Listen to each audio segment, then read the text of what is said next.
Welcome, ladies and gentlemen, to another edition of Gorilla Blood Radio. My name is Daniel Correa, and as always, hailing from New York City, Scott and DX. What's up, Scott?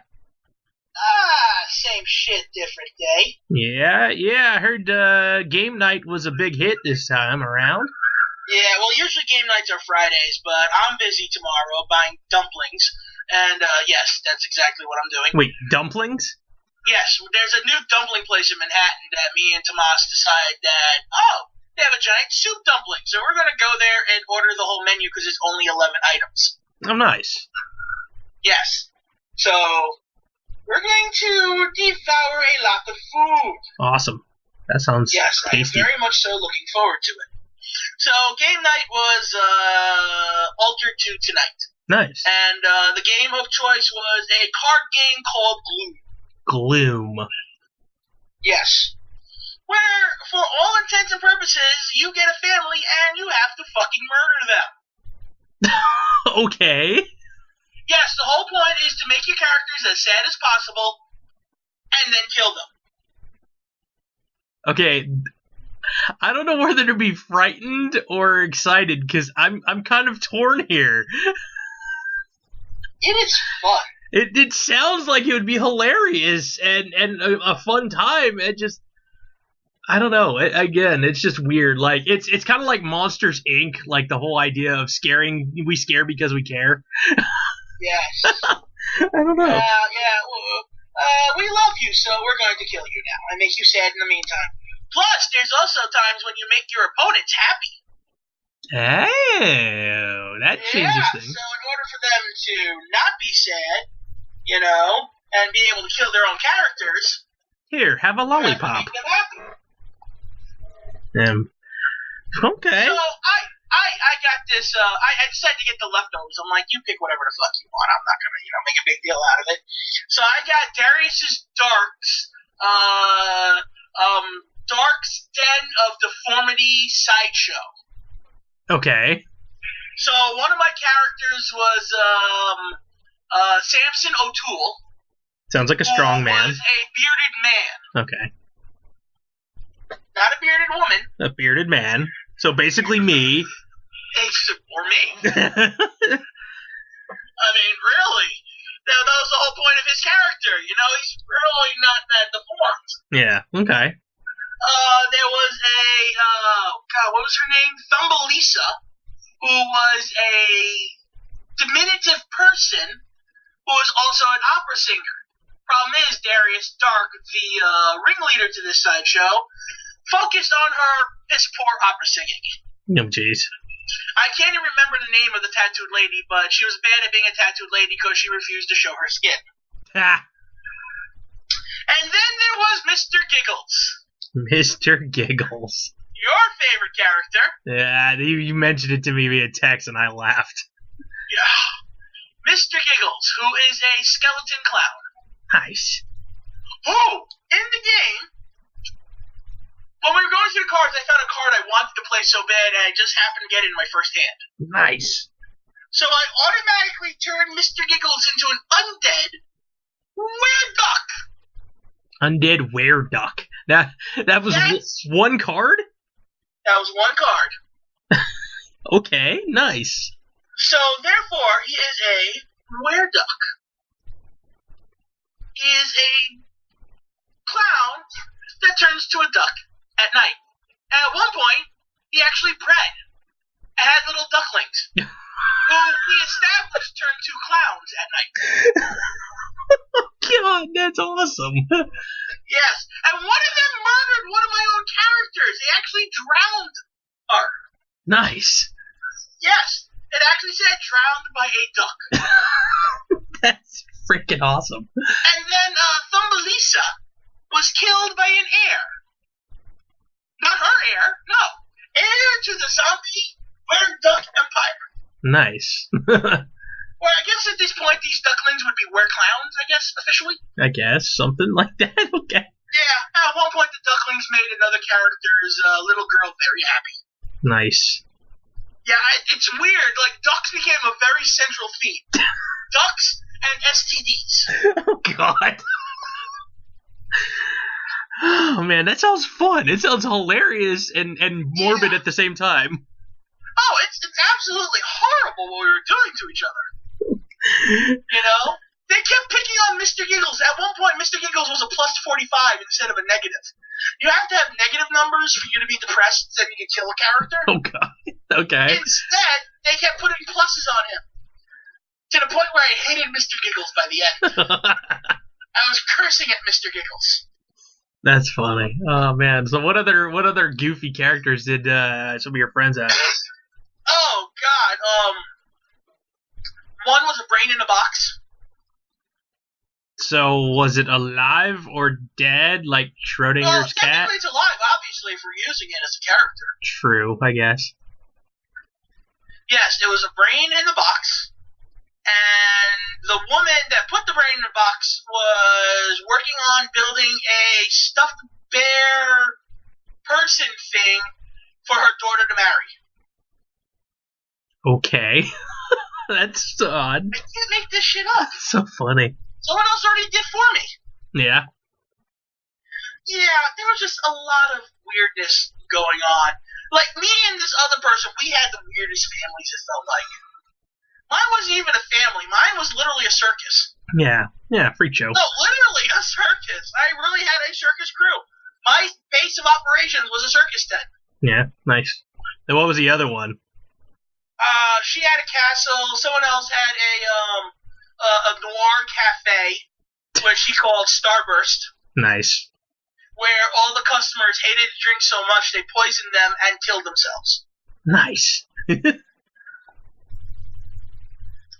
That's funny. Oh, man. Yeah, this is insanely fun. And we didn't even get to use, like, any of the card bottoms. Like, the bottoms have card functions.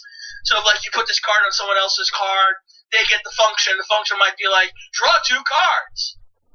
You know? Or, like, you draw 1 less card during your draw phase type thing. Okay.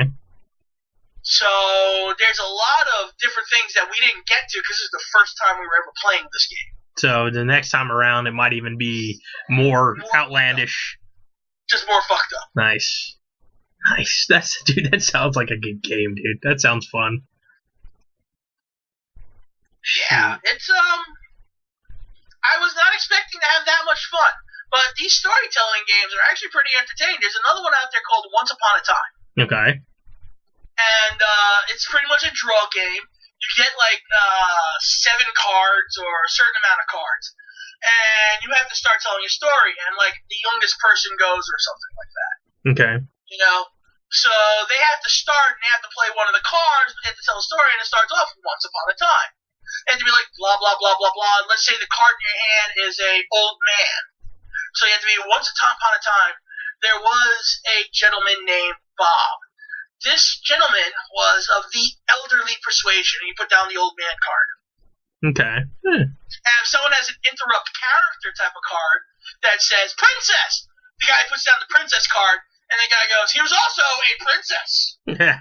And then it's their turn. That's funny. And you grumble and you go, you motherfucker. You know, and then you just keep playing and going until, and everyone has their own end card. The end of the story. Now, this is the only one card that you don't get any others of. You know, you can't, like, get new end cards. It's just that's your end card, and you have to try and get the story to go to your end. Okay. Now, if you start rambling, or you throw in, like, 5 you know, then your turn's done, you have to draw a card, and then we pass on to the next person. Or you just straight up pass to the next person. Yeah, that's cool. And then you got cards that are, like, areas and items and weird shit, and I pissed off a lot of people when we played the last time, and I won that last game, and it's just like, you motherfucker. Dude, it's funny. I just happened to look up the Gloom game on Board Game Geek. I don't know if you've ever been at that website before. Oh, yeah. But I love the fact that in the description, it says, in the Gloom card game, you assume control of the fate of an eccentric family of misfits and misanthropes. The goal of the game is sad but simple. You want the characters to suffer greatest tragedies possible before passing on to the well-deserved respite of death. You play as horrible mishaps like pursued by poodles or mocked by midgets. I was like, dude, that's awesome. Oh, one of my characters was absolutely chased by poodles. Nice. But then he was supported by being able to learn how to fend off the poodles with rats, motherfucker. That's funny. That's pretty good, man. That's so funny, man. So much different things out there that you don't realize. Like, I don't realize. I like trivia games. I've never been super, other than like somebody trying when I was in high school to teach me how to play Magic or like Pokemon way back when too. Really, I don't play too many board games that aren't really trivia based, other than like maybe Apples to Apples or Cards Against Humanity. Now you have to expand. I know, I think so. I just gotta get a core group of friends that actually likes to do game nights more often. Yeah, I mean, these are my coworkers, and we played the game for like over 3 hours. Jeez. Yeah, that's how long this one game. Like at one point, we're like, all right, we're taking a food break. That's funny. Yeah. They had to kick us out of Panera. Shoot, you guys are just hanging out in the Panera playing the game. Yes. That's we take like the big table and we just like glom onto the whole thing and just like, it's ours. That's funny. Pretty good. Right on, man. No, it sounds like you had a blast doing that shit. It was ridiculously fun. It shouldn't have been that fun, but it was. Right on. Well, yeah, it's something I'll have to look into myself, because it does. It sounds like a good time had by all there. Yes, we did. Right on. If we ever all get together, we'll just buy this game just to screw around. Yeah, for sure. And kill each other. I was gonna say, I'm trying to think of when is the next time WWE is in New York. SummerSlam? Again, yeah, a whole year away. Damn it. Hey, you can just come over to New York for shits and giggles. Yeah, that's true. I got a week off at the end of December. Yeah, maybe. Yeah, I'm also off at that time too, and I'm not making money anyway, so yeah, maybe. Mm-hmm. Yeah, go. Clean up my apartment. I gotta make sure I give you at least some notice. Yes, so I can burn some unmentionables. Oh jeez. Shoot, in all honesty, I could probably walk away with a few DVDs and you wouldn't even know from that file. Bullshit, I won't. No, I know. You're probably have everything all memorized and down to a science now. No, but I got a stack of shit that I am trying to get rid of. Yeah, okay. I got all 8 Freddy Krueger films, the original ones. Oh, nice. I don't need those anymore because I got the Blu-rays. I got a copy of The Dark Knight on Blu-ray I don't need. Kung Fu Panda and The Legend of the Furious 5. The Wrestler on DVD. Gremlins on DVD. District 9 on DVD. Elysium on DVD. The Exorcist, the beginning on DVD, but I might rewatch that to see if I like that instead. I have to see. Terminator 2 on DVD and Chicago on DVD. Chicago. Wow, that's one I haven't thought about in a while. Yeah, I'm not a huge fan of it. My dad bought it and enjoyed it.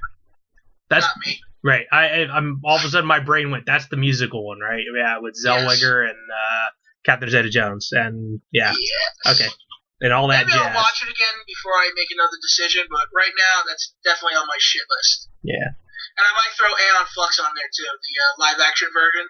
Okay. Yeah, that's that one I saw on Netflix. I was thinking about watching it, and then I'm like, oh no, maybe. So hey, perfect transition. We're talking about movies, so let's go into some Sci-Fi September. So we are now, as of this taping, it is the 22nd of September. So hopefully by this time, people have around the 20 mark or so. I'm a little ahead because there have been days that I don't work, and on days I don't work, I basically do nothing but watch TV. And I am behind a few. Yeah, so I'm like super far ahead because there's like days where I'll watch like 3 movies in a day. So yeah, so I'm ahead. You want to go through whatever you added to your list here, or I don't know where I left off last time. Where did you leave off? I think you left off on. Was it Total Recall? I think it was, Total Recall, because I joked around about... Talk about Total Recall. We just recalled that. Yeah, because I remember making the joke about Mars needs mom, so get your ass to Mars. Yes. So, all right. So where else? What else have you done? So since then, I've added 8 movies to my list, so I'm up to 18. Okay. While I'm not too far behind like I've been in the past, I'm still behind. Yeah, but you got a weekend coming up, and No, I'm working Saturdays again. oh, that's right. Yeah, you're back at the retail thing. Yeah, I'll be taking signs off, putting signs up, and facing shit, and hopefully I won't be on the register at all, ever. Nice. Hopefully. But yeah, so I just had a complete and utter urge to watch WALL-E. Nice. Like, I love that film. Wow. Seriously, there's like not a time when I can't not enjoy that film. Yeah, you know what? Blu-ray player is really starting to fuck up, though, and I thought it wouldn't play, because at one point it didn't play on this player. Oh, no. So I might have to get a Blu-ray version of it, because this thing's starting to really fuck up on DVDs. Oh, man, that's not good. Yeah, WALL-E... Like, actually, The Matrix in it right now. I started watching that last night, and I fell asleep about halfway through, and I'm just like, God, I really still don't like this movie anymore. Yeah. But I'm going to finish it tonight, because I promised myself I'd finish it. Okay. So that will be number 19 on the list, if it plays. Yeah, now, you know, it's funny. I watched something. You mentioned WALL-E, and I seen something the other day, and it was like a behind the scenes with Pixar on how they made him look friendly because, again, being a robot, they had to have like the eyes sunk in, and it didn't look like the eyes were dead and stuff like that to make him look like he was alive and not just static. It was pretty cool. I think they did the right thing for it by kind of making it look like Johnny Five from Short Circuit. Slightly, yeah. Because if you think about it, Johnny Five was an extremely friendly looking robot. Mm-hmm. Yeah. You wouldn't think so, but for some reason, it looks really friendly. And then if you look at WALL-E, it could be like brothers. Yeah, his little buddy. Mini-me. Are you hungry? Would you like a Hot Pocket? Alright. Anyway. Scott, you there? Nope, I muted myself from coughing, and I forgot to unmute myself, even though I thought I did. Oh, okay. So, alright. So, WALL-E was number 11 on your list. What else did you Yes, and then I marathoned the fuck out of RoboCop. Sweet. Actually, last Saturday was like the last Saturday that I'm going to have off. I marathoned the shit out of several movies. I watched RoboCop. Amazing film. Always still one of the best. Now, I'm talking about 1987 in case anyone doesn't know. Okay. But you're an idiot if you don't. RoboCop 2, which is still entertaining, still somewhat bad, still entertaining. And then RoboCop 3, which I used to like as a kid. Not so much anymore? No. Like, when you watch all 3 RoboCops in a row, you can tell it's not Peter Weller doing the acting. It just got progressively worse. No, 3 got progressively worse just as the film went along. First of all, it's PG-13. What? 2, half the actors in the original films weren't in this one at all. What?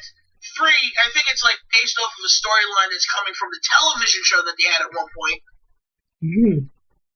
That it was like happening right before it. And it was also recorded in 1991 and released in 93, so. That's a long time between filming and release. Oy. Yeah. So, yeah, it did not age well at all. The first 2 aged pretty well, if you think about it.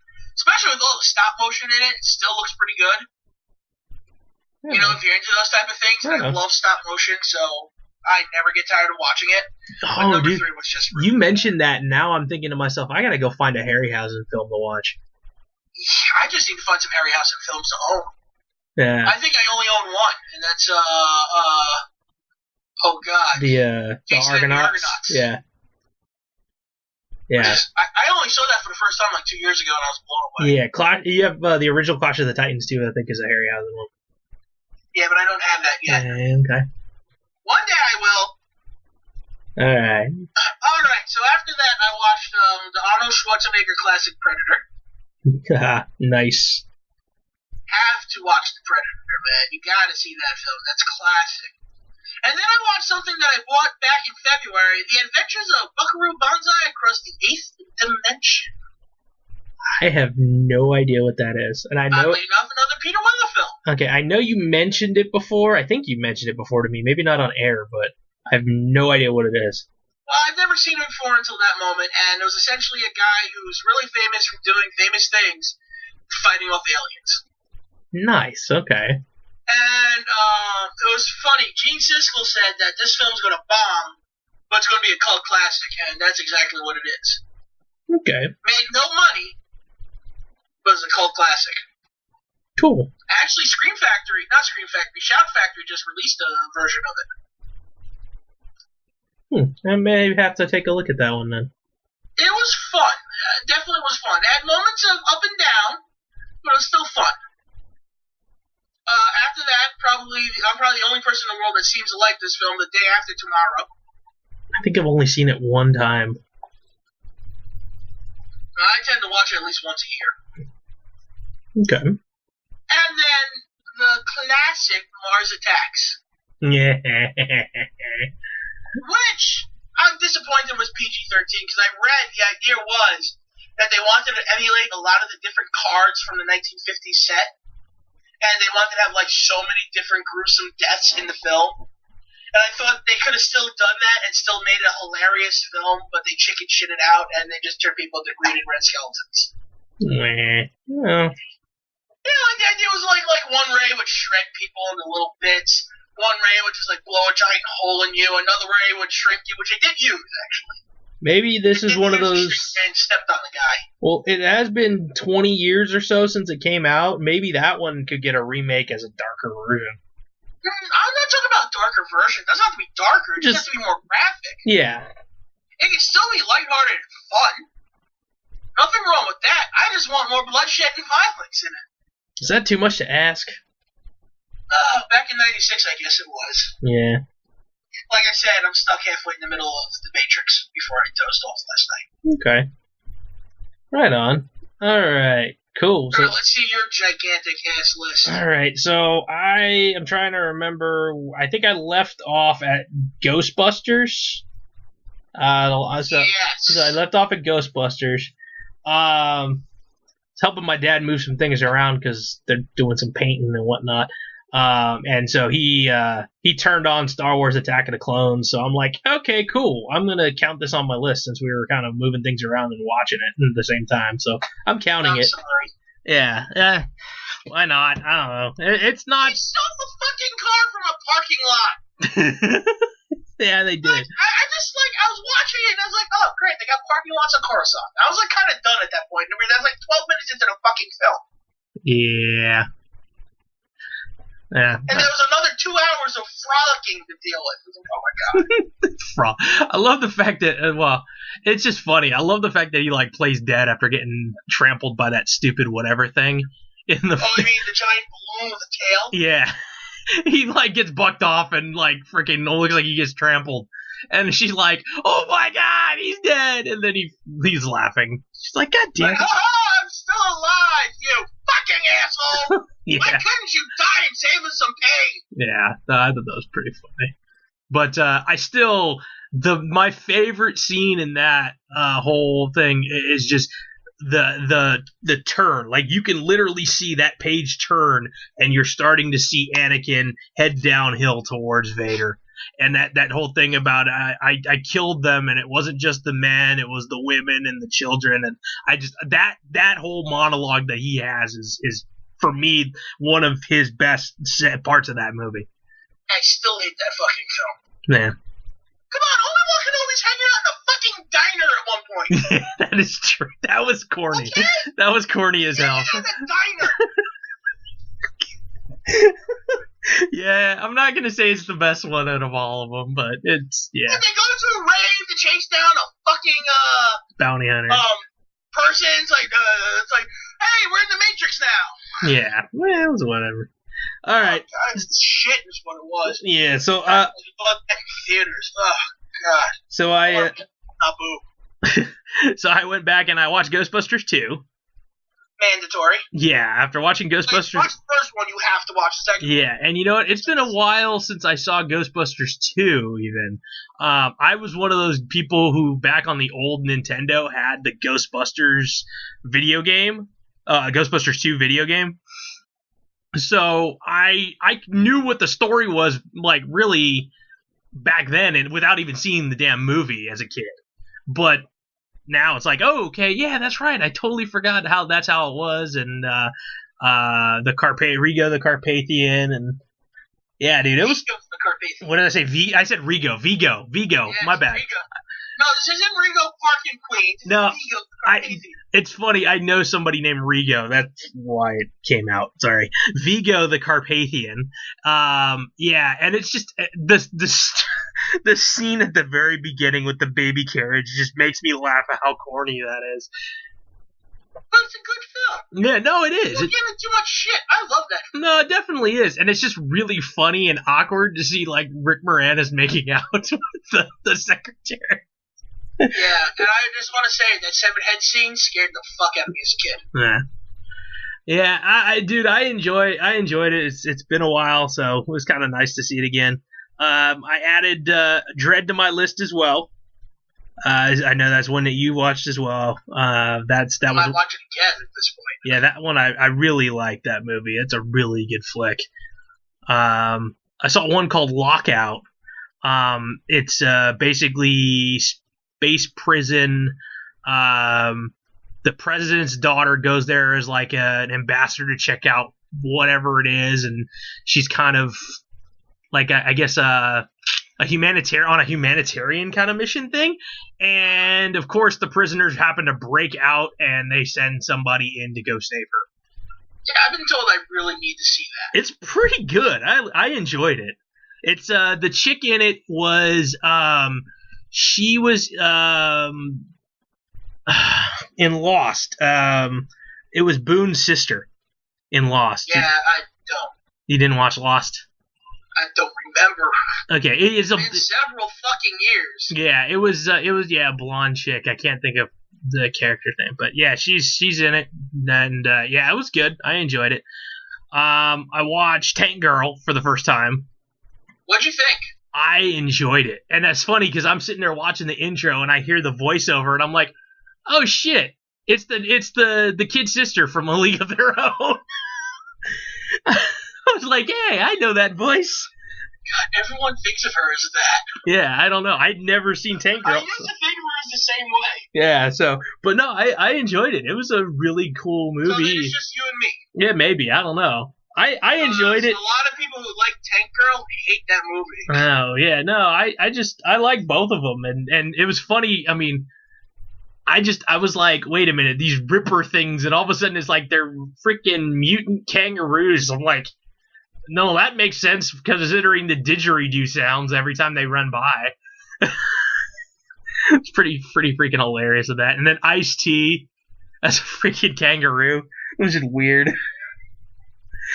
He's done some good movies over the time. And I don't know the actor's name who's the villain in that, but that guy is always a villain.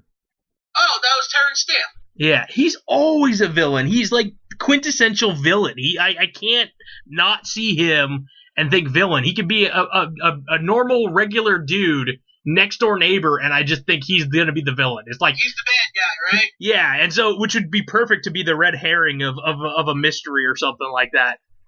So, but well, it's hard not to think that when he was fucking General Zod. Yeah, that's true. Okay, like once you're General Zod, you're a villain in everything. Yeah. So. Yeah, I enjoyed it. It was fun. I liked how some of the one of the kangaroos was like super doofy. Wait, I might have got this wrong. Wait, what? The general? It's not Terrence Stamp. Okay. It's the other one that I'm thinking of. Okay. The one who's not Terrence Stamp. I don't know. I always get these two mixed up. Give me a moment. I will figure this out. We're gonna IMDb things on the fly here, guys. Yes. Because I know who I'm talking about, but I always mix those two fuckers up. The one in... Malcolm McDowell. Yes, that's the one. Yes, he was the boss in that lawyer show that was on TNT. The Rizzolian Isles? No. No. Franklin and Bash. Oh yeah, with Breckenmeyer and Mark Wahlgosselaar. Yes, that was a really good show, and then they ended it on a freaking cliffhanger. And it's kind of like, wow, that's actually appropriate. I'm kind of glad they ended it like that, because it's just like, that works. Damn, he's got like 9 movies coming out. No, 12. He's got a lot of work coming out. Ooh, Death Race 2050. That should be horrible. Yeah, this guy's been in a lot of damn movies. Shit, I might have to watch Death Race now that I said that. Holy hell, he's been in a lot of movies. That's right, Clockwork Orange. That's right, he was in that. That's funny. Yeah, I know. Terrence Stamp has been very busy. Oh, no. That's McDowell. Malcolm McDowell. I mean, Malcolm McDowell's been very... Shut up! I know what I'm talking about! I gotta look up this guy's... make sure... But yes, Terrence Stamp was fucking Zod, so he's always a villain anyway, too. Yeah. Zod. That's funny. Alright, And it must have been Terrence Stamp who did Red Shoes Diaries then. Must have been. Or some sort of sex show that was on Showtime. Jeez. God damn it, I don't know what I'm talking about anymore. It's okay. We'll go. It's not. Confused. It hurts my brain. That's all right. We'll go to something. We'll continue on my list. So you yeah. I got 2 more. I got one called Beta Test, which actually is pretty cool. I liked it. It's the guy who played Johnny Cage in Mortal Kombat. Is like the villain, I guess, in it. He is like just a money-hungry owner of a video game company. And that one of his buddies or co-founders or whatever created this technology that basically he wanted to use it. They basically wanted to use it as like maybe eventually for like military purposes to help create like a super soldier. Well, what happens is the main thing that happens is they wind up they have their differences, and so the rich guy winds up having the technology put into the actual creator's body, like randomly like jumps him and whatnot and puts it in his body. Basically what it is that they have a beta tester thinking he's testing a video game, and he's actually controlling the other guy through the missions and doing things in real life. And it's crazy. It's like a conspiracy theory like thriller sci-fi thing. It's just really a weird concept. So sounds interesting. Yeah, I liked it. Lorenz Tate is in it. I don't know if that name sounds familiar too. He acted in like Menace to Society and stuff like that. He was he was in Ray. He was Quincy Jones in Ray. Yeah, so he does TV and stuff like that too. He's on Rescue Me. I don't know if you've seen that show before with what's his name? No, I've never seen it. Okay. With Dennis Leary. Let's see what else. And then the last one I had was one brand new, straight up brand new on Netflix. It's a Netflix original called Ark, ARQ, Ark, and it's basically sci-fi Groundhog Day. So live, die, repeat. Not as cool as that one. That one was like an epic movie. This one, like you can tell, was like small budget because it basically took place in one house, and it was like this machine called the Ark. ARQ is an acronym for something. I have no idea what it is. Basically, something happens, it shorts out, and it starts looping like 3 hours worth of time, and they have to figure out what's going. This one guy has to figure out what's going on, and it's trippy. So every time he dies, it same thing. It loops itself, and he's just trying to solve what's going on and try to avoid dying. And yeah, dude, it's fun. I enjoyed it. It's like I said, it's Groundhog Day sci-fi, but you could tell they had a decent enough budget, but it was like literally one location the whole time. So that's where I'm at now. I'm up to 27, so I'm ahead of the game right now, and especially knowing that I'm gonna be going to visit my nephew for his birthday here soon is gonna be fun. So I know I'm not gonna have at least a day or two at the end of the month. Alright, the show I was thinking about, though, the weird sex show I was talking about. Okay. It was called The Hunger. It was shown on Showtime. It was shown on late night. First season was hosted by Terrence Stamp. He was kind of like this host now, sort of like the Crypt Keeper version of this. Okay. So he'd be weird. They'd be doing like weird things. I remember at one point he was actually being like sized for a girdle. Oh gosh. Yeah, it was just like really weird shit that went to like sci-fi, horror, sex. Yeah, they do both look a lot alike. Holy crap. Yeah. And then he was actually replaced by David Bowie in the second season. Oh, that's right. He was Chancellor Valorum in episode 1, The Phantom Menace. Mm-hmm. Hey. But yeah, that was what I was thinking of, the show called The Hunger. Okay. Like, it was like, that was one of those shows that like played back to back with like Rich Hughes Diaries and shit like that. Back when they had like, what softcore porn used to be instead of being what it is now, which is hardcore porn without any of the naughty bits. Okay. Interesting program. Kneel before Zod. Seriously though. I just seen the picture. They're showing that on not Lucha Underground, on El Rey Network on Monday. Really? Yeah. Interesting. Sorry. That's all right. It's all right. Don't worry. That's cool. I'm joking here. He's dying. Yeah, dude. I've seen a lot of these movies that he's been in. And he also plays like voices for does voiceovers for video games and stuff too. He's been in Elder Scrolls and Halo 3 and stuff like that.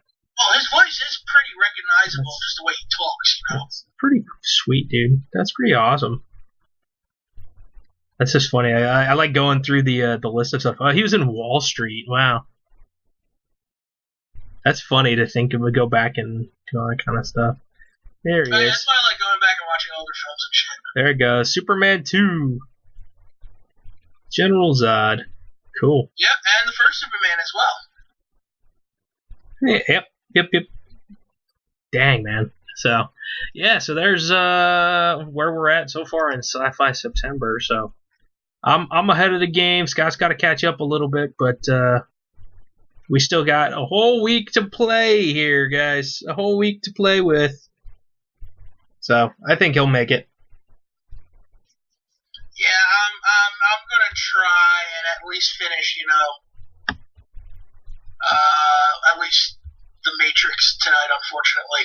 Oh yeah, I know you will. So even if you fall asleep and just count it on your list anyway. Well, if I fall asleep a second time, then I am.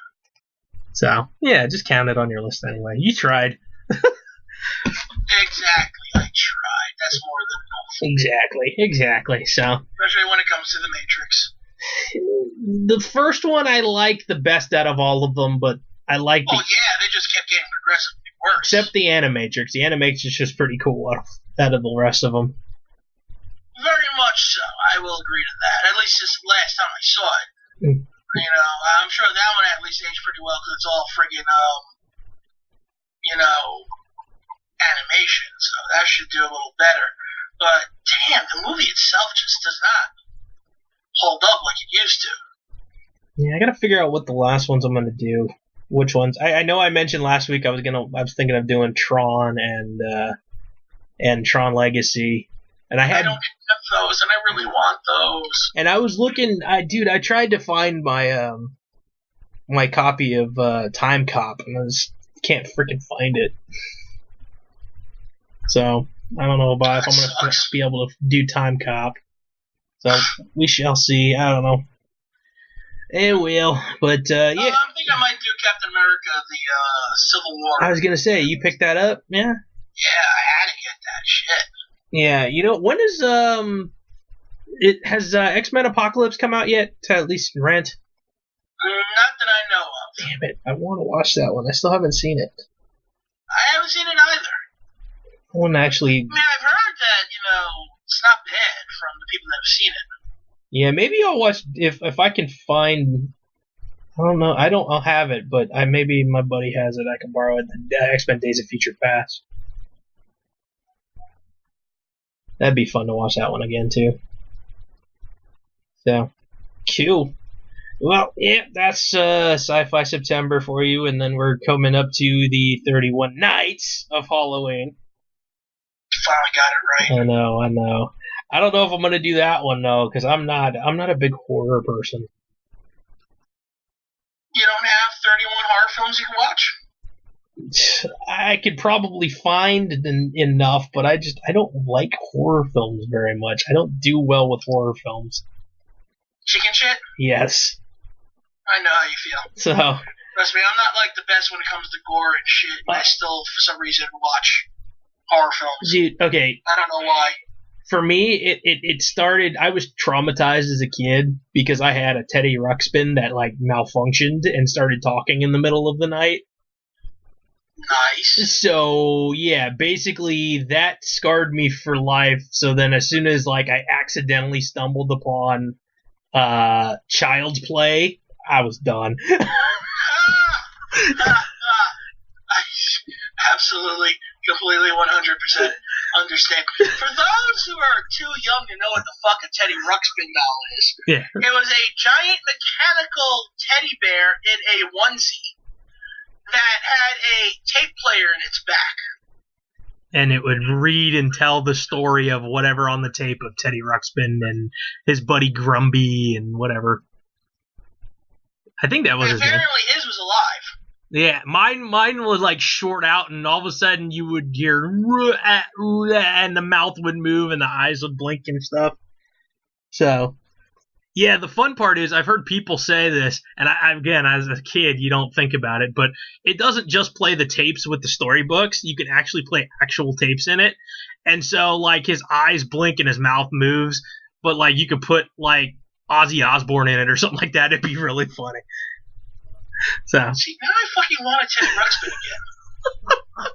Yeah, it's like just to play some of my death metal cassettes that I have. Yeah, it's I got like some weird death metal cult shit on cassette that's like only on cassette.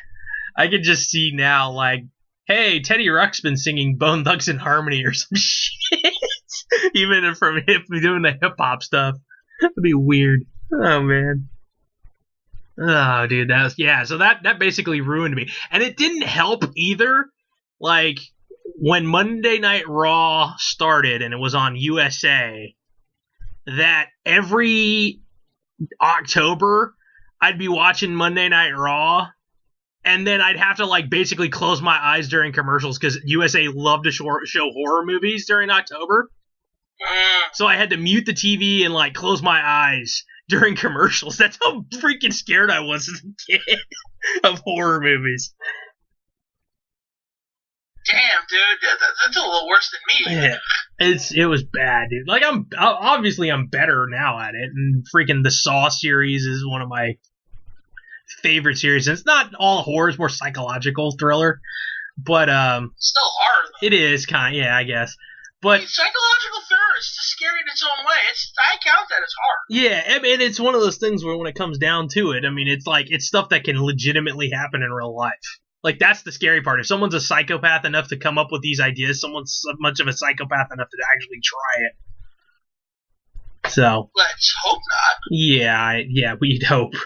But yeah, man. I mean, I've seen certain things, but it's kind of just like bits, pieces here and there. I mean, you've teased me all the time about my lack of movie knowledge and seeing some of the movies people would consider the classics. So, but I mean, I've only seen bits and pieces of all the Friday the 13th, Nightmare on Elm Streets. I've seriously had Child's Play. Halloween, even like Scream and stuff. I've never even really seen more than bits and pieces. So, oh, you should work on that. Yeah, probably. There's some really good films out there, man. So, I don't know, maybe. It's never been my forte when it comes to from movies. Is that the right word, forte, in that instance? No. I don't know. Probably not. Well, now would be a good time to change that and watch some films. I value my sleep. What little I get come anyway. on, it can't be that bad. I don't know. Probably not. As long as someone ain't gonna, like, show up to my house and, like, I open my bedroom door and then all of a sudden there's somebody standing there with a chainsaw or some shit. Great, now I have to cancel my plane ticket. Thanks. Son of a bitch. Yeah, no, shit, dude, I'm a Doctor Who fan and those goddamn weeping angels fucking spook me. Oh, I won't lie, they fucked me up too. I did not like them at all. Those are creepy as fuck, dude. Absolutely. I did not like that episode. Yeah. Fuck you. No. Yeah, no, the worst part would be is, do you have a PC or you have a Mac? Laptop. Laptop, so regular PC laptop. On Macs, I don't know if they do it on PCs because I've never been able to figure it out.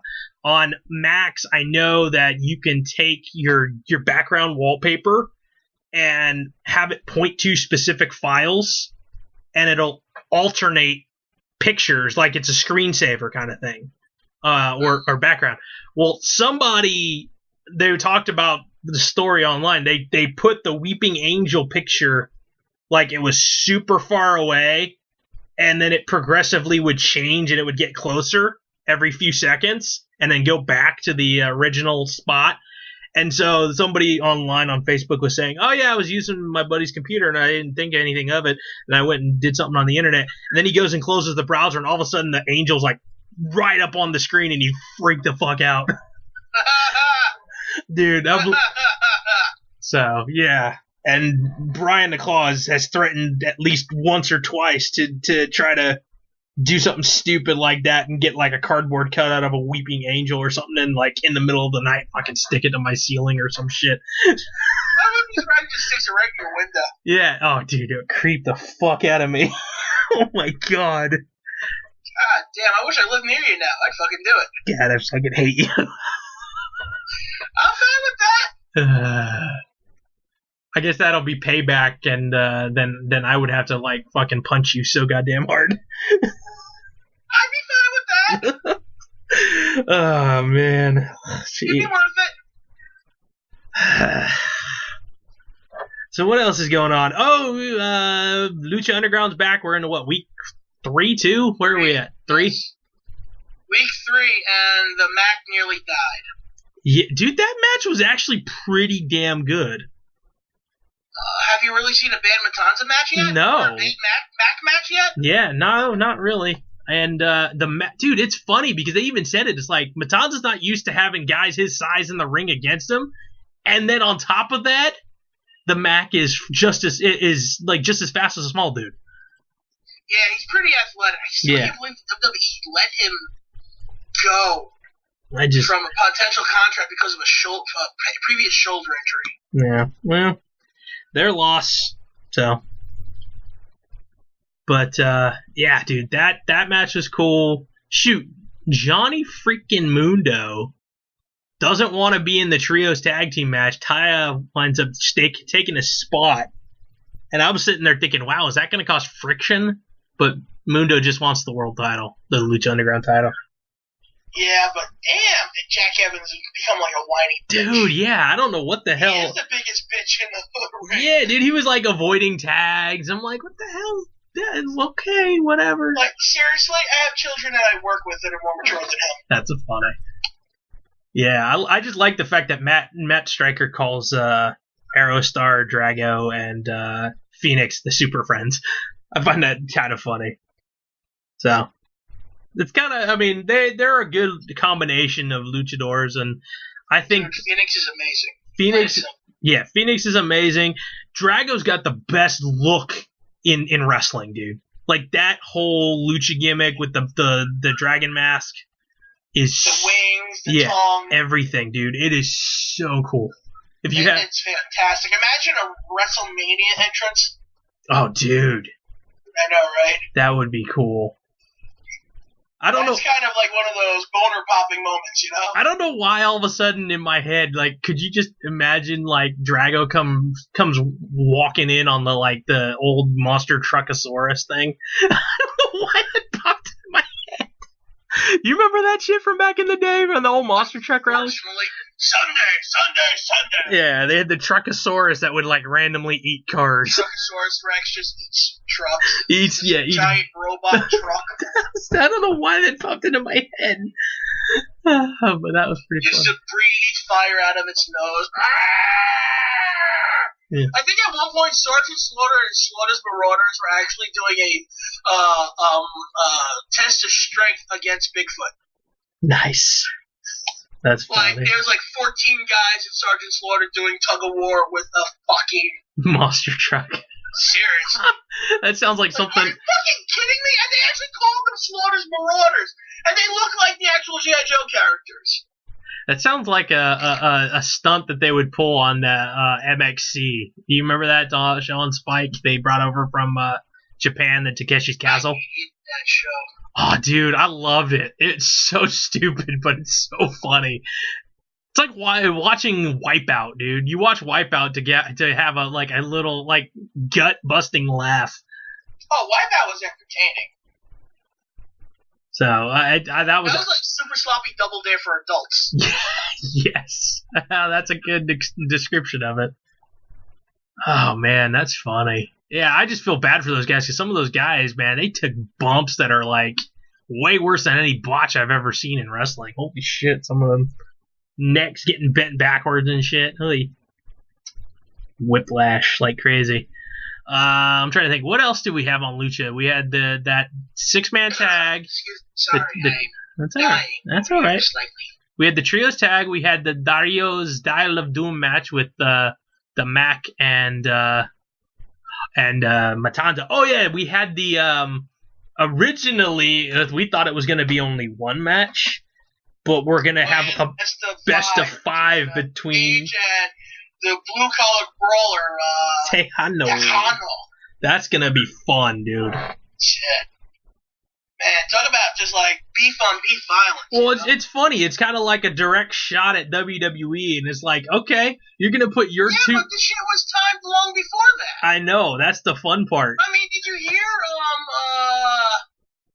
Stryker dropped TJP's name at one point? Yeah, he did.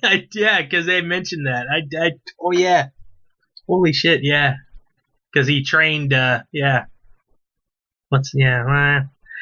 Dude, it's funny, but yeah, it's like it's direct competition for Sheamus Cesaro, and they're gonna let these guys go a lot more than Sheamus and Cesaro will, and we've seen it. There's probably gonna be some stipulations of future matches. Oh yeah, well, and you know it's funny, I gotta give you mad props because what was the one thing that you said way back when they first started this best of 7 series? Oh, that Sheamus will win the first 3, and then Cesaro would ace him. Mm-hmm. And it's happening. And yes, it is. So we'll see if it ends up that way on Sunday. So I hope it does. Yeah, I hope so too. Shoot, man. But that you mentioned it today via the text to me. That the Weapons of Mass Destruction match, dude, still takes the freaking cake for so far with Lucha Underground. Seriously, it's just like, if you weren't a fan of Marty Namoth before that, and you're not one now, you didn't watch that fucking match. Yeah. No, it's awesome. Awesome stuff. And, shoot. You mentioned TJP. We didn't get to see him on Monday for the debut of the Cruiserweights, but we did get to see Grand Metalik. We got to see Cedric Alexander. The what's it called? TJ Perkins. Well, no, not TJ. What the fuck's wrong with me? Yeah, I just said Rich Swann. Rich Swann and that's the name. And Cedric Alexander. Did you say Cedric? Yeah, I said Cedric. Cedric, Rich. And there was the one that we didn't do was Brian Kendrick. Yeah, and you know what? I didn't think they were gonna do a 4-way like that right off the bat and just say here's for number 1 contendership. And I was rather surprised that they gave it to Kendrick. I'm not. He was the only heel Yeah, I know he was the only heel, but it was one of those things where, like, as the match started and he was on the outside, I was kind of like, okay, he's not getting into the action. He's going to steal it at the end. Wily veteran, man. But then he got into the match and started getting, like, the shit beat out of him. And I'm like, okay, maybe he won't steal it. Because he finally started getting involved and was in the ring for a lot more time. But I really felt he was going to definitely take it. I like how he got it, though. You know, friggin' Cedric Alexander hits that lumbar check on Graham Metalik, and I thought Metalik was going to, like, pop out of the fucking ring. Yeah, he bounced. Yeah, and then all of a sudden, bully choke! Yeah, well, here's the fun part. I was watching Raw with my buddy Gonzo, and he has been so busy he didn't even really get to watch the Cruiserweight Classic at all. At all. It's ridiculous. So that was his first time seeing these guys, with the exception of Kendrick. And I said, okay, I've been pimping out how athletic Swan is. And I go, okay, Gonzo, here it comes. And he's sitting there like, what are you talking about? And he goes, oh shit. Seeing that standing freaking 450. I've seen that shit in person. Yeah, dude. So he was like, damn, that's pretty athletic. Like, I was ragging on Rich Swann for the whole match, and all of a sudden I saw that and I went, oh, damn, that's nice. Yeah, no, that was pretty cool. So, but the fact that they let him pop that shit out on Raw. Yeah, well, and you know what? Here's the thing, though.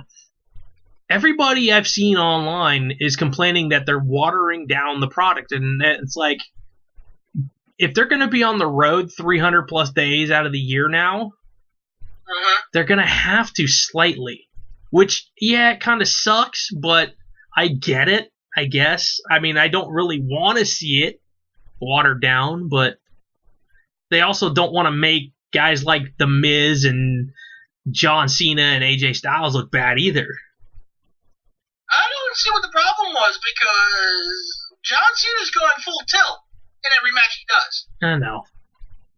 Okay, The Miz has been putting on some of the best work he's done, and I don't care what anyone says. He's put on entertaining matches for a long time now. And you know what? Monday was awesome. I gotta say, the swerve with Maurice getting tossed and him still coming out with the hairspray can was pretty sweet. I gotta say. I mean Tuesday, right? Or what did I say? Monday? Yeah, Tuesday. I'm sorry. I actually only saw the last 10 minutes of SmackDown. I still haven't caught up yet. Oh, well, sorry I ruined it for you. I wasn't like I was going to be too upset by it. Yeah, so I mean, it probably didn't match up to their pay-per-view match. Yeah, but it was still fun to see, and Miz is still the champion. It was a title match. It was just cool. Well, the Miz is that good. He deserves to be champ. Yeah, so I'm tired of people saying the Miz doesn't add anything to the belt. Bullshit, because he defends that title. And even when he's not around making one of his movies, what was he doing every week? He was appearing on television anyway, wasn't he? Mm-hmm. Did a vignette every fucking time. Yeah, hey, I'm on the set of my movie and I can't be there because I'm better than everybody else because I'm an actor. I'm a film star. So I like that. Now even too with all the shit in the past couple weeks, dude, with AJ and Dean and John Cena, dude, it's gonna be fun to see what happens in the coming weeks, building up to No Mercy for those guys. But we got Clash of Champions this weekend, which is gonna be super fun to see the titles all being defended. So honestly, it's gonna be a blast. So I think it's gonna be pretty entertaining. I like some of the matchups that they have going into it. I still think No Mercy's looking a little better right now just because of the main event alone. Yeah, we'll see what happens, man. It's gonna be a fun one. So, and then freaking TNA, dude. I mean, I haven't watched it yet because, again, I'm on West Coast, so I don't always get the East Coast feeds.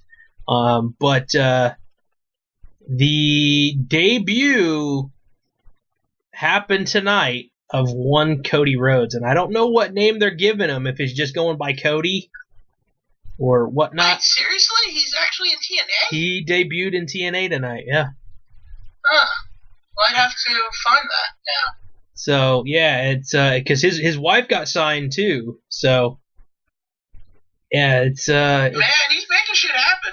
yeah. So I mean, he is the biggest name to be let go in a while. yeah, no, that's for sure. And you know what? It's kind of funny how everything shook down because Cody, had they gotten rid of the Stardust gimmick from him, he possibly could have been a top guy. But they wanted to saddle him with the gimmick, and he got sick of it. So I don't blame him. Oh, I don't have any issues with a guy who's leaving on his own terms. I really wish that Dolph Ziggler did the same thing, honestly. Yeah. So we shall. But he had a chance to leave. He could be doing what Cody's doing right now, which is making a huge buzz in the wrestling scene. Yep.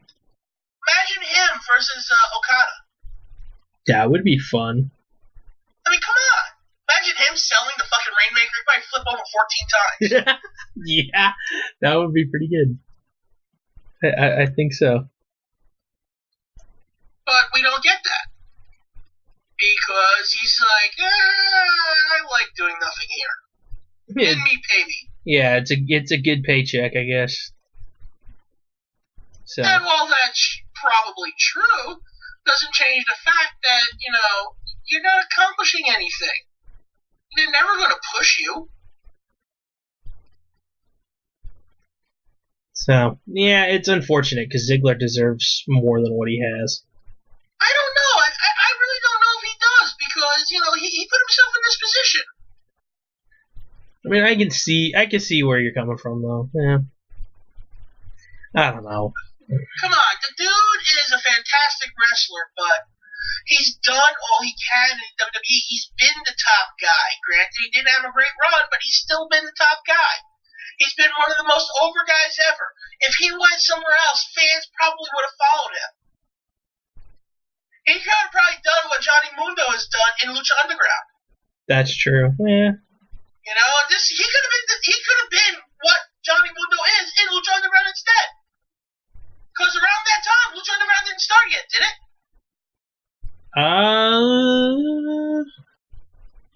I don't know. I'm not sure of the time. I think when he could have gone free agent, I don't know if Lucha Underground even started at that point. Even if it did, season 1 was like recording part way through. Yeah, maybe. So he could have shown up and been the guy on that product. Yeah, quite possibly. But no, he's like, I'm comfortable here. I don't want to move. I don't want to leave. Well, you know what? Fuck you. We don't want to see you. We shall see what happens with Cody Rhodes, man. And now there's rumors going around saying that WWE is interested in bringing Matt Hardy back too. And I'm sitting there going, what?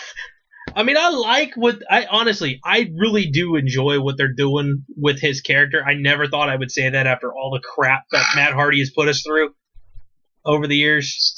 Look, as entertaining as it might be, still, fuck Matt Hardy. Yeah, I still am a little pissed about that. I'm a little salty. That shit ain't gonna change. Yeah, I'm still a little salty about that. So, dude, I am a fucking Himalayan salt brick. Yeah, for those who don't know, Matt Hardy at one point in time basically went on social media and acted like he was going to kill himself. And people from all over the globe were calling Cameron, North Carolina police to go check on him. And he was basically just trolling everybody. And it pissed me off so bad. Oh, wait, that shit was happening on the air? Yeah, we were on the air live at the time. We were back doing the old show over with the PW 24/7. It was a motherfucking Tuesday. And then all of a sudden he's like, today is a new day. Matt Hardy is reborn. You know what? Fuck you cocksucking motherfucker. I wish you did it. I think that shortly afterwards, is when he really went full tilt with that Stronger Than Death crap on the indies. Yes. He was coming out wearing a stupid skull t-shirt. Yeah, a little bit more on that with that one, but yeah. Oh, fuck Matt Hardy. Piece of shit. So. Give a fuck how entertaining you are. If you ever come back to the I know I won't be watching that shit ever. Yeah. But, yeah, man, so we'll see what happens. I mean, with Cody Rhodes, I'm excited to see how it goes. They're doing their, he's supposed to be making his in-ring debut at Bound for Glory, so I know one person in particular who's going to be really, really, really happy about that, and that's our good buddy the Boobs, because he will be in the house for Bound for Glory. Oh, that's great. Yeah, he just is moving to Florida, so of all things, so he will be there. He's gonna be there for Bound for Glory, and I'm sure he's gonna try his damnedest to get into Mania down there in Florida. So it's gonna be fun to see if he can get into those ones. Shoot, man, I'm trying to think. What other good stuff with wrestling's happening right now? Oh, you know what? I haven't seen it yet, but on the network it debuted on Monday after Raw. The Outsiders on Legends with JBL. Yeah, but that was before friggin' his issues where he relapsed, where Scott Hall relapsed. Yeah, he fell off the wagon recently. Yeah, so You know what? He's never gonna be perfect. He's always gonna have times where he's gonna fall off the wagon, honestly. That's just the type of personality that he is. Yeah. Yeah, I get worried when it comes to that kind of stuff. I mean, that's why. I mean, I don't drink anymore. I kind of just said, you know, forget it. I'm not even gonna worry about it. Because I always fear that just you see people drinking, and I've seen people nearly drink themselves to death. Like it's scary. And some people I know have died because of issues stemming from alcoholism. So. Yeah. So hopefully he can keep himself clean and keep himself healthy and keep doing that DDP yoga, and which I probably should start doing that shit, dude. I'm starting to get a little round around the middle. Starting to? Thanks, asshole. Dude, you're talking to a fat guy, okay? So yeah, that's true. I recognize when someone else is fat. Thanks. Dude, you're at least not me, okay? Yeah. I was gonna say, oh man, oh gosh. While we're talking here, I'm scrolling through things on Facebook and stuff. I'm just seeing what's on the wall, and it's funny to see in the wrestling memes, and it shows pictures of Benoit, Eddie Guerrero, and Kurt Angle backstage during like a promo. And it says their talent combined is greater than anyone on the WWE roster, and then everyone on the WWE roster right now. I was like, well, that's complete bullshit. Benoit, Guerrero, and Kurt Angle? Was it better than everyone on the current roster? Yeah, yeah, greater than what the current roster has right now. Yeah, no. Really? You think? Look, I love those three guys, wrestling-wise, but I'm sorry. I mean, the way wrestling's evolved and what's happened to Kurt Angle, just the way he is, I will say Eddie is one of the greatest. Chris Benoit was one of my favorites before, shit hit the fan. Yeah. And Kurt Angle really can't lead a match personally. Yeah. He can be led to a great match, obviously. I mean, WrestleMania 21 is the greatest WrestleMania match. Him and HBK. And I will stand by that for a long time. But, geez, even 5 years ago, I would have said, with Bryan, Daniel Bryan and CM Punk and John Cena at the helm, disgustingly well-talented people. Okay, I can see that. All right, or what about what we got right now going on with Seth Rollins, Kevin Owens, and AJ Styles as your top three? I mean, how often have we said AJ Styles is the best in the world right now? That's true. Yeah. And he's 39. Yeah, that's the scary part, man. And he's at the very back end, and he's still kicking ass. I mean, he's still the best wrestler in the world. And you know what? It's funny. It's funny how, of all things, Japan is the reason why AJ Styles is better on the mic now. Who would have thought that? I still can't believe that he's as good as he is. Because, dude, with TNA, he was not good. That's an understatement. He was not good on the mic at all in TNA. And he wasn't even a good wrestler at that point. He was a spot monkey for a long time. It wasn't until 2010 did he really pick some shit up and figure out, well, this is how we tell a story. Yeah.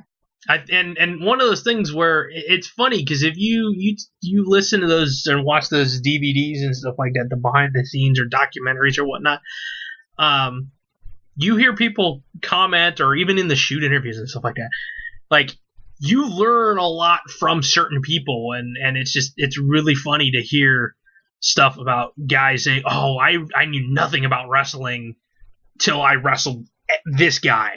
Like, I know for Punk, it was like Eddie Guerrero. With AJ, I remember him saying something about, like, hey, it was like one of the first times he wrestled Kurt Angle or something like that. So it was like, yeah, dude. It's kind of funny how that works, but yeah, AJ, it's just amazing how Japan was what set AJ over the top on the microphone, because he could basically go out there, say whatever the hell he needed to say, and he learned on the fly. It's not like they can really truly understand him completely.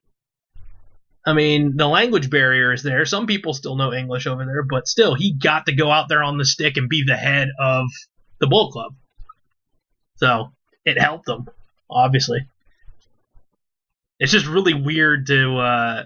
the face that runs the place, awesome. The champ that runs the camp just doesn't sound right. I'm sorry. I just love the fact that he's running with it as hard as he is. Yeah, it's kind of hokey. I love the fact that he tried to give Cena back the armband. That made me laugh. I don't need this anymore. I got a better trophy. Yeah, I like that. That made me laugh. So, shit, man. I never thought AJ Styles would be in WWE. I would say this, though. Cena and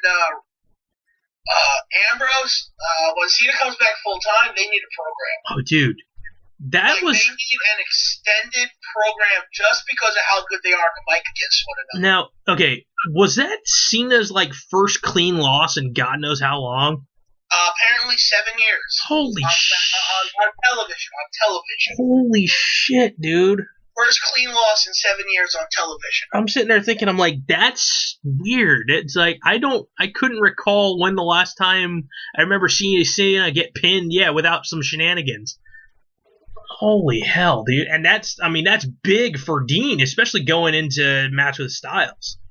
Absolutely. So. But a lot of it, let's be honest, in the last, let's say, 5 years, Cena's been putting on some amazing matches. Yeah, and I like the fact that they're digging at him now for quote-unquote being a part-timer, which is like almost a backhanded slap at Brock Lesnar. It's also a backhanded slap at the shit he said to The Rock for all those years. Yeah, exactly. So, but it makes sense. And I like the fact that they're throwing his words against him. Mm-hmm. It's good for storytelling. Yeah, exactly. What I like, though, is that for the last several years, Cena, yes, he might still win, he might get put over, but he hasn't held the title in a long time. Doesn't need to. Absolutely doesn't. And even when he wins, he makes his opponents look really good. And when he loses, it still means something. Yeah, no, that's true. It's not like, when The Rock comes back and you beat him, like, who gives a fuck? Now, who gives a fuck if you beat Mick Foley in these days? Oh, hey, you beat Chris Jericho, so have I 19 times. But, John Cena's John Cena. You mentioned Jericho. It's just amazing now that he's so over basically emphasizing the word it. He finds that one thing, that one little niche that works for him, and he runs with it. It's so freaking fun. And the fact that he got Kevin Owens to go with it until Owens won the title. Oh, dude, and the backstage interviews with Tom Phillips, or that was his real name. Yeah, the guy who calls NXT with Corey Graves. Yeah, Tom Phillips. Yeah, they just call him whatever the hell. Yeah, hey Francois, hey Mark. He's gay. Yeah, it's so funny. Yeah. Every sentence that they start off with a different name. Freaking hilarious. Oh man. Classic stuff, dude. And then all it took was Jericho to grow a fucking goatee to be good again. Yeah, and then we got an infamous Jericho list this past week. We did. It wasn't very long, but we still got it. Yeah, so And then we got a random 10-man tag. Yeah. Oh, I didn't see that one coming. Yeah, exactly. As soon as everybody started coming out, I'm like, oh, okay, sure. I mean, shit, Teddy Long saw that coming. Yeah, tag team match. Teddy Long's probably yelling at his TV, tag match! Tag match! Oh, man. I miss that guy. Oh, man, you a player. Hello. Yep. Going one-on-one with the Undertaker. Not Undertaker, Undertaker. That's why he wrestled for so long. They forgot that he was dead. Oh, man. Shoot. Okay, you know what? It just came to my head. Out of all the theme songs that have come out now here in the past year or so, do you have one that sticks out to you as your favorite? I'm using Shinsuke Nakamura's as my phone theme right now. Your ringtone? Yeah. That one is... but honestly, I like Glorious Domination more. Nice. Okay. Yeah, dude. Come on, it's just... It's glorious. It is. It's funny. I mean, it's so simple. It's very simple. I mean, yeah. It's like listening to power metal. Like, I'm waiting for Blind Guardian, or maybe like Freddie Mercury to come out and drop some lyrics over it from the dead. That'd be funny. I don't know why. It's just how good it friggin' is. I don't know why, but I got an image of that band, The Darkness. You remember that band? Yes. I don't know why that the whole I believe in a thing called love song just popped in my head. Because it's like bootleg Queen. Yeah, basically. I don't know. Thank you. Yeah, that. And yeah, every once in a while I'll put on that stupid ass music video where they're fighting a giant fucking crab for no reason, but I just want to hear the song. Yeah. Shoot, yeah. Between Glorious and Shinsuke Nakamura, I would lean towards Nakamura's theme. That's one I can literally walk around with headphones on and listen to. Oh, I do, because it's on my phone. Yeah, and yeah, so. And even well, I mean, going back to his New Japan one, that was another one that I really liked. So I had that on my phone too. But yeah. I always liked Sami Zayn's theme.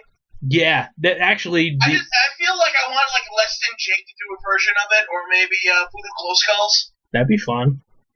You know, get like a real ska band. Yeah, I'm not lyrics. Yeah, I'm not a huge ska person, but that one, yeah, that was pretty cool. Yeah. So. Yeah, I don't know why I asked it, but I don't know, it just popped into my head thinking, dude. Well, we always talk about wrestling themes on here and how we've always enjoyed them, and even when the wrestler's horrible, the wrestling theme, I mean, how many times have we talked about, what was it, Rob Conway's Just Look at Me? Oh, gosh. Yeah, you might hate that shit. Oh, dude. Well, I read something. I don't know. You mentioned Rob Conway. My brain went to something that I saw. I guess, Rico is sick or something, like really ill. Really? Yeah, let me see if I can find the article again. Yeah. Oh, what the hell? Oh, you look that up. Let's just talk about Ryback Reeves. Yeah, he changed his freaking name. What the hell? Because Ryback was so recognizable? Sure. I don't know. Well, at least Ultimate Warrior was Ultimate Warrior. Well, yeah, Warrior. Warrior. Yeah. Let's see. So, like, it's all over the place, but I just happened to pull up the one that's from Inquisitor. I guess somebody set up a GoFundMe account to help with his medical bills. Wow, he was in his 40s or so when he was doing the stuff in WWE. Wow, that's funny. Hey, how old is he right now? I don't know. Well, shit. Apparently, he's recently been a police officer or something. Yeah. We knew about that. Yeah. He was a cop before and then became a cop afterwards. But, yeah. Holy shit, he's 54? Yeah, he does not look like it at all. I do not believe that. That means he was, like, in his late 30s, early 40s doing what he was doing in the 80s. Yeah. So, Kenny Bolin released a statement about Rico. It says, saddens me to inform you that a fifth found out that Rico Constantino is very, very sick and has been that way since at least January. The whole no help financially, no disability. Hasn't really spoken a word to anyone in about 9 months or so, and so they're trying to take care of him as best they can and trying to raise some money to help his medical bills. So I guess the way it sounds like somebody from the Inquisitor tried to reach out to him, and I guess they said something about they found out he's got a couple blood clots, and leaky heart valves and some brain trauma from complications. Jesus Christ! How do you ever make it to being a cop if you had all that shit? Yeah, well, I mean, and it's just within the last year or so. I mean, if he's, having those problems, he's just dealing with pain on a daily basis. That sucks. Holy shit! And I hope he gets better. If that is something you even get better from. Yeah, I don't know. That's scary. Holy shit. Yeah, he's not an old man. 54 is not old. Yeah, well, in the wrestling, I didn't even realize he was in his 40s when he was in the WWE. Holy shit. You don't realize how good some people are. I mean, shit, Batista did his best work when he was starting to reach his 40s, wasn't he? Yeah, well, that, and Kane's still wrestling, and Kane's 50, almost. Damn near 50, right? Yeah, and Taker's right up there. I think Taker's just a little younger than he is, and Taker looks worse for the wear. Well, Taker's done a lot more to his body than Kane has, let's be honest. Yeah, no, that's for sure. For the longest time, Taker was going full tilt in the ring, especially during his American Badass days. Yeah. Like, at one point, he was the best wrestler in the world. Yeah. Especially in, 2006, 2007, those eras. Like, right after he came back as a dead man in 04, and then he started really doing a lot of wrestling in those matches, man. It wasn't just all gimmick, he was just a straight-up wrestler. Yeah. He put on some of them. Dude, what was that match? I think what was No Way Out 2006, him and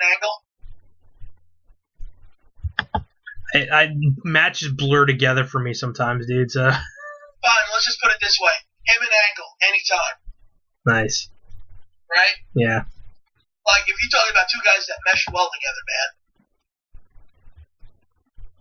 I'm putting something in the chat so you can see it, because I think that you're going to enjoy a good laugh. And then you can describe it to the people.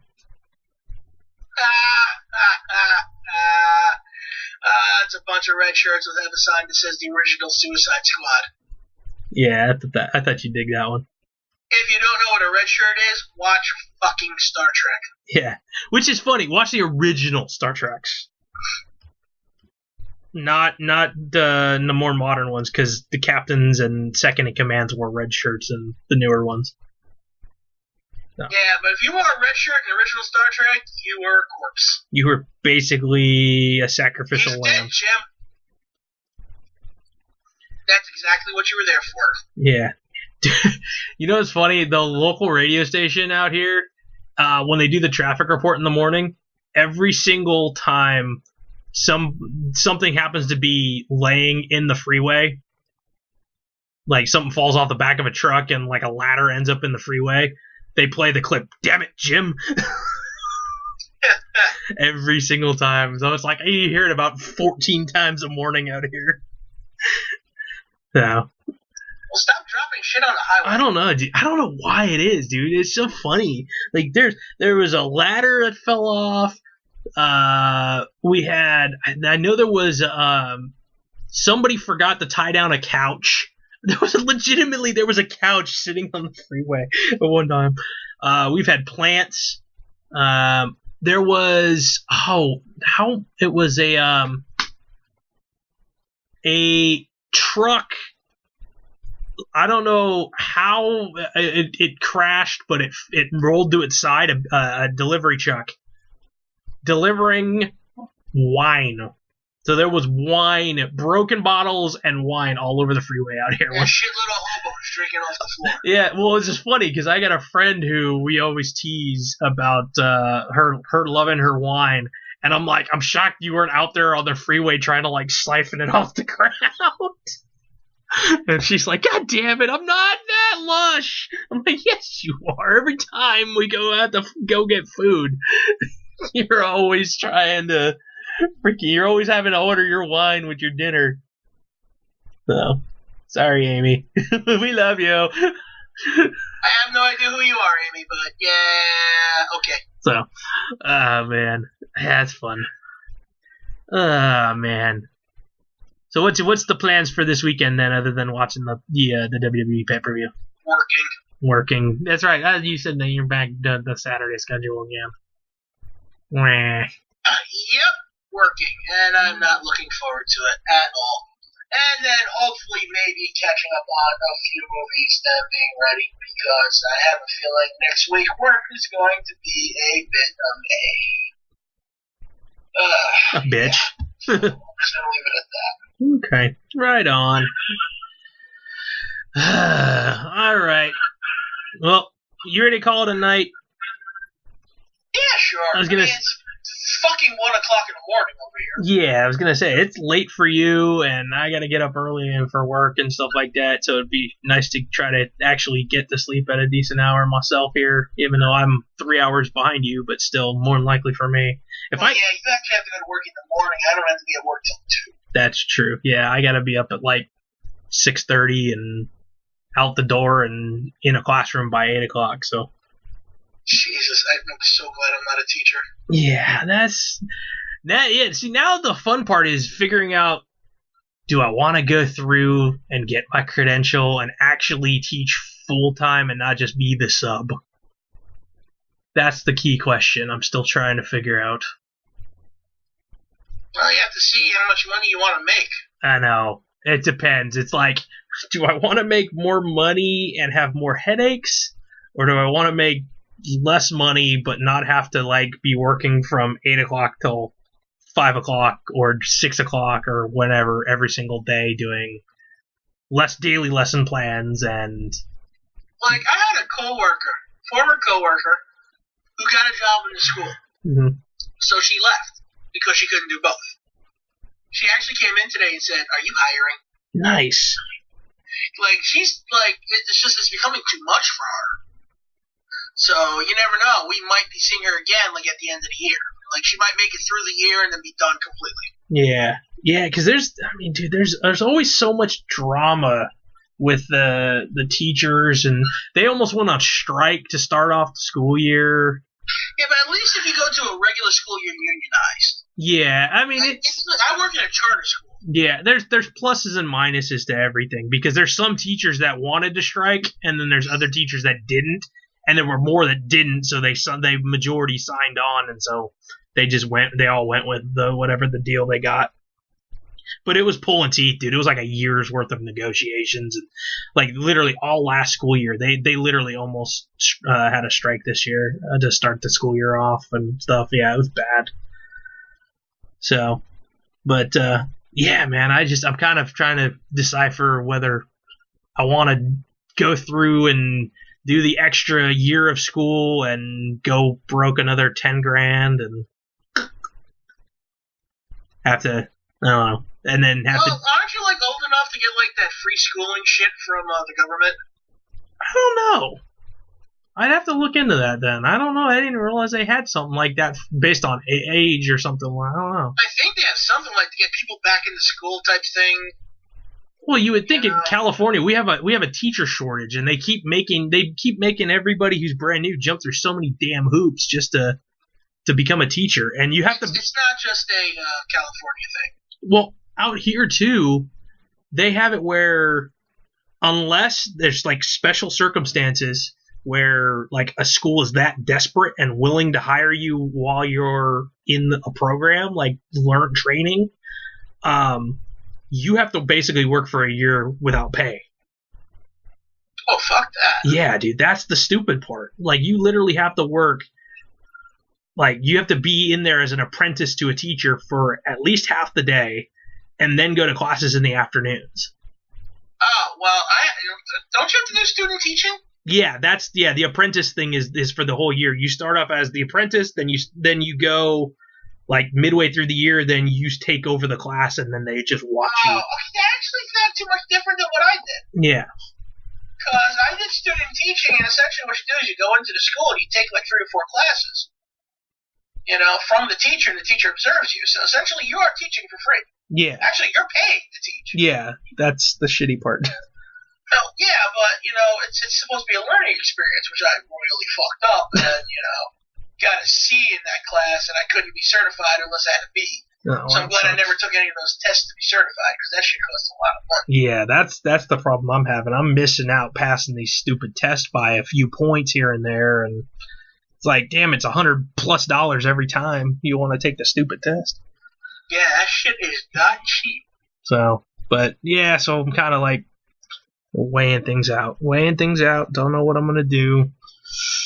I got teachers breathing down my neck because I got one of the longtime teachers is retiring at the end of the year. So I would almost walk into a job if I did it and passed and got into the program. So it's like, damn it. I want it, but I don't want it at the same time. Yeah, it's like, I could be a shift supervisor at my other job, but that's like so much more responsibility. I'm like, fuck you, I don't like this job enough. Yeah, see, that's the thing. I'm kind of to a point where I'm like, I like not having the responsibility. It's more of the fact that it's like, it's doing so much and I'm not getting any pay to really reflect it. Yeah. To make me really want to do it. You know, I'm fine doing what I do. I have no problem doing what I do at my job. I really don't. Yeah, so we'll see. We'll see what happens. I don't know. I got to make that decision here soon because I got to apply to the program here in the next couple of months. And you also have to figure out what you're doing about your living situation. Yeah, I gotta call into a different place now. Hopefully we'll hear back. The place, it's the way that the person made it sound. I found through a Craigslist ad of all things. That's brilliant. I know, but it actually sounds like it's legit in a nice place, and it was actually, I was looking at one apartment previously, and this one sounds like it's kind of like an in-law suite in the back of somebody's house to rent, but like all the amenities are covered, and it's like the same price as the other apartment that I was looking at. So I'm like, interesting. So I don't have to pay for internet and TV and water and gas and electric and garbage. Holy crap. So I inquired, and they have people that they're showing the little unit to. So I'm like, damn it. Okay, we'll see if I get the phone call back here in the next couple of days and if it's open still. So we shall see. Here's hoping, crossing fingers. Yeah, good luck with that. Yeah. So, all right, you ready to call it? He's dead, Jim. Okay. All right. Well, on that note, be sure to check out Gorilla Blood Radio, all the other past shows here on the YouTube. Make sure you subscribe, hit that little button, give us a thumbs up and whatnot, and comments, all that kind of good stuff. I don't know. We might read it once and then just say, whatever.